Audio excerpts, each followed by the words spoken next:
Hello guys, assalamualaikum. I hope you are really well and good. And this is me, Abdish Kaur. Welcome back to me to react with a new brand reaction video.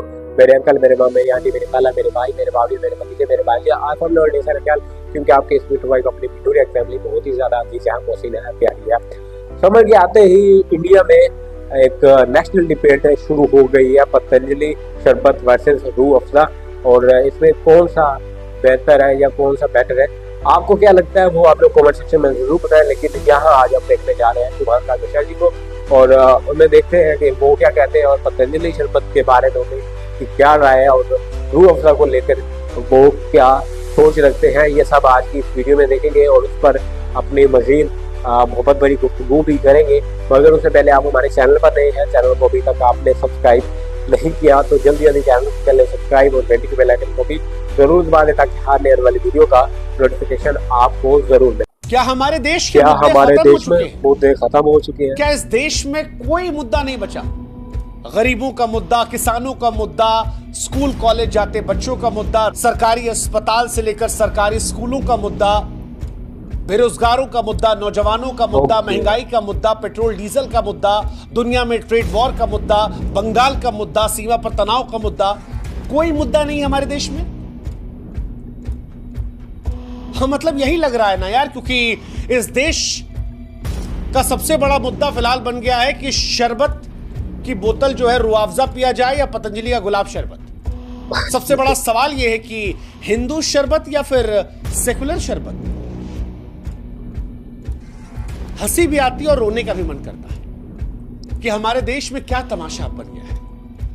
और उससे ज्यादा रोना इस बात का आता है कि ये जो बहस का मुद्दा है ये जीतू नंदू किसी चाय की दुकान पर नहीं कर रहे। हमारे देश के बड़े बिजनेसमैन और हमारे देश का बुद्धिजीवी वर्ग। और इसीलिए मन में सवाल आता है कि क्या देश का बुद्धिजीवी वर्ग इतना पतन कर चुका है कि अब शरबत की सियासत में उलझ गया है। लेफ्ट और राइट का जो नंगा नाच चल रहा है शरबत की जंग में, वो शर्मसार करने वाला है। एक तरफ लेफ्ट है जो रूह अफ़ज़ा को सेकुलरिज्म का ताज पहनाकर हर उस शख्स को संघी करार दे रहा है जो इसे नहीं पी रहा।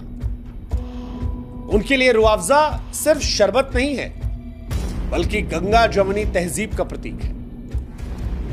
अगर आपने पतंजलि का शरबत चुना तो फिर आप फासीवादी या सांप्रदायिक कहलाए जाएंगे।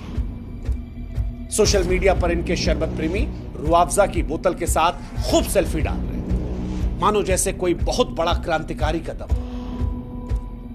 अरे भाई, ये शरबत है या कोई विचारधारा की जादुई छड़ी? और क्या इसे पीने से गरीबी, बेरोजगारी, महंगाई सब मिट जाएगी? सारी समस्याएं छोटी हो जाएंगी? बहुत बड़ी बात। क्या इस देश के बुद्धिजीवी वर्ग को कोई और मसला नहीं मिला? रूह अफ़ज़ा की बोतल रख के हाथ में ग्लास लेके फोटो डालने लगे। चिरकुटाई की भी सीमा होती है। और दूसरी तरफ राइट वाले जो पतंजलि के गुलाब शरबत को भारतीयता का झंडा बरदार बना चुके हैं, उनके लिए रूह अफ़ज़ा जिहाद का पर्याय है और इसको पीने का मतलब है हिंदू संस्कृति का अपमान। और बाबा रामदेव ने इसी में आग में घी डाल दिया। बाबा बोले रूह अफ़ज़ा पीने से मदरसा बनता है, मस्जिद बनता है, हमारा वाला पियोगे तो गुरुकुल बनेगा, भारतीयता बचेगी। अरे बाबा, शरबत है या कोई मिसाइल जो एक घूंट से सारी संस्कृति बचा लेगा?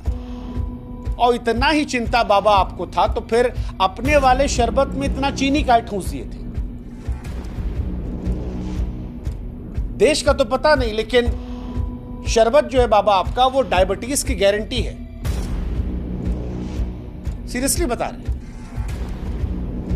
कई बार ना बाबा रामदेव भी हद कर देते हैं, हद पार कर देते हैं, हर चीज को देशभक्ति से जोड़ देते हैं। माना कि इससे उनकी दुकान अच्छी चलती है, माना कि इससे उनका कारोबार को फायदा होता है, माना कि वो देश से प्रेम करते भी होंगे, लेकिन हर जगह को, हर बात को देश प्रेम से जोड़ देना ये कई बार परेशान करता है या देश का माहौल खराब करता है। बाबा रामदेव ने योग के नाम पर दुनिया को सिखाया सांस कैसे लेनी, और इसके लिए देश उनका शुक्रगुजार है। योग को दोबारा से उन्होंने भारत में रिवाइव कर दिया। न जाने कितने लोग स्वस्थ हो गए। इसके लिए हम सब कह रहे हैं साधुवाद है बाबा, लेकिन शरबत के नाम पर जहर मत घोलिए। रूह अफ़ज़ा टॉयलेट क्लीनर है, क्या है मतलब, इसका मतलब क्या है? क्या आपकी पतंजलि की फैक्ट्री में गुलाब की पंखुड़ियां जो है वो स्वर्ग से टपकती हैं? नहीं ना, आपका भी शरबत वही रूह अफ़ज़ा की तरह चीनी की चाशनी है, 40 मिलीमीटर में 40 ग्राम चीनी। शरबत नहीं है बाबा, डायबिटीज की बोतल है, और फिर उस पर आपने कह दिया शरबत जिहाद। अरे अभी देश वोट जिहाद, थूक जिहाद, लव जिहाद और XYZ जिहाद में हिंदू मुसलमान क्या कम कर रहा था जो शरबत जिहाद हो गया? अब कल को हो जाएगा कि चाय जिहाद, कॉफी जिहाद।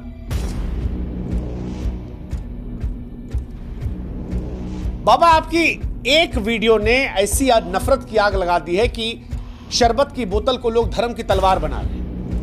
और सबसे मजेदार बात यह है कि आपकी कंपनी को तो इस तमाशे से मुनाफा हो रहा है। हर बार जब कोई आपकी शरबत खरीदता है या रूह अफ़ज़ा की बोतल तोड़ता है तो आपको तो मुनाफा होता है। लेकिन दुख इस बात का है कि इस देश में बुद्धिजीवियों का पतन हो गया है। दिमाग लोग कूड़े में डालकर आ गए, लेफ्ट राइट दोनों। इस देश का आम आदमी भी उसमें शामिल हो गया है, बिना ये जाने समझे कि ये प्रोफेशनल ट्रेड वॉर है। अपना सामान बेचने का तरीका रूह अफ़ज़ा वालों का भी और पतंजलि वालों का भी, अपने लिए वोट इकट्ठा करने का तरीका, ट्विटर पर सस्ते ट्वीट करके पैसा कमाने का तरीका, और इस देश का आम आदमी इसमें शामिल हो गया है, इस बेवकूफी का हिस्सा बन गया है। हाँ मतलब आप सोचो ना कि वो लोग जिन्होंने ऑक्सफोर्ड हार्वर्ड की डिग्रियां लटकाई है वो भी बैठ के शरबत की सियासत में कूद पड़े हैं। कोई पत्रकार लिख रहा है कि रूह अफ़ज़ा हमारी साझा विरासत है, इसे निशाना बनाना देश को बांटने जैसा है। एक मशहूर लेखक लिखते हैं कि पतंजलि का शरबत स्वदेशी का प्रतीक है, इसे खारिज करना वामपंथी एजेंडा है। अरे साहब, कौन सी डिग्री पढ़कर आए हो कि शरबत की बोतल में आप देश के भविष्य तलाश रहे हो? जब गरीब मजदूर रोटी के लिए तरस रहा है, जब नौजवान नौकरी के लिए दर दर भटक रहा है, तो आप लोग शरबत की बहस में उलझे हैं। यही आपकी बौद्धिकता है? क्या यही वो आजादी है जिसके लिए कभी क्रांतिकारी शहीद हुए थे? शर्म नहीं आती आप लोग को? जब आपकी टाइमलाइन पर शरबत की सेल्फी ट्रेंड कर रही, सोचिएगा उस वक्त कोई मजदूर भूखा सो रहा था। इस शरबत के मुद्दे के बीच में आपने देश के असल मुद्दे गायब कर दिए और शरबत की आड़ में देश का अपमान कर दिया। हाँ जी, 2024 में 6 करोड़ लोग रोजगार की तलाश में थे, सरकार के पास जवाब नहीं था। महंगाई से मध्यम वर्ग परेशान है, दूध 70 रुपए लीटर है, तेल जो है वो महंगा हो गया है। शिक्षा का हाल ये है कि प्राइवेट स्कूलों में पढ़ाना क्या ही कहा जाए, सरकारी स्कूलों की हालत आप सब जानते। अस्पतालों का भी यही हाल है। देश के किसी बड़े अस्पताल में चले जाइए, सरकारी अस्पतालों में लाइन इतनी लंबी है और प्राइवेट अस्पतालों का खर्च इतना ज्यादा है कि आपको देखकर डर लग जाएगा। और सांप्रदायिक सौहार्द, वो तो बंगाल, यूपी, हरियाणा में हर हफ्ते दंगों की आग में जलता रहता है। लेकिन इन सब पर कौन बात करे और कौन बात कर रहा है? कोई नहीं, क्योंकि हमको तो शरबत की बोतल पर ध्यान लगाना है। रूह अफ़ज़ा बनाम पतंजलि, यही वो जंग है जिसने देश के असली मुद्दों को निगल लिया है। जब लोग सड़कों पर शरबत की बोतलें तोड़ रहे थे, तब कोई ये नहीं पूछ रहा था कि गरीब के लिए 2 वक्त की रोटी क्यों नहीं है। जब टीवी चैनल शरबत की डिबेट में घंटों बिता रहे, तब कोई क्यों ये नहीं पूछता कि बेरोजगार नौजवानों का भविष्य अंधेरे में क्यों है। वैसे शरबत का अगर मेडिकल सच आप जानेंगे तो आपको हंसी भी आएगी और दुख होगा कि किसके लिए लड़ रहे थे। हाँ, हंसी इस बात के लिए आएगी कि जिस शरबत के लिए देश बढ़ रहा है, चाहे वो रूह अफ़ज़ा हो या पतंजलि, दोनों ही सेहत के दुश्मन हैं। रूह अफ़ज़ा में 87.8% चीनी, यानी एक घूंट में आपका आधा दिन का शुगर अकोटा खत्म। और पतंजलि गुलाब शरबत, उसमें तो इससे भी ज्यादा चीनी है। नाम गुलाब का, काम डायबिटीज का। कई सारे डॉक्टर्स ने रिसर्च की है और वो ये कहते हैं कि चीनी जो है वो सिगरेट से ज्यादा खतरनाक है। वाकई यार, इंडिया में बाकी जो मुद्दे हैं वो क्या सारे खत्म हो गए? क्या शरबत को लेकर डिबेट्स करना है? मुझे इतना पता नहीं था यार। मुझे डाउट ही नहीं था कि यार इतना बड़ा इशू बन जाएगा कि टीवी पर बैठकर बड़े बड़े लोग जो है वो इस पर डिबेट करेंगे, बिजनेसमैन जो है वो इस पर डिबेट करेंगे, और एक शरबत को लेकर यार इस तरह नहीं हो सकता। तो बड़ा हैरान हुआ है ये चीज़ लेकर कि शरबत को लेकर डिबेट चलती रही है। ठीक है, तो मुझे दीजिए इजाज़त, तब तक के लिए रखें अपना और अपने इर्द गिर्द वालों का ढेर सारा ख्याल। Signing off.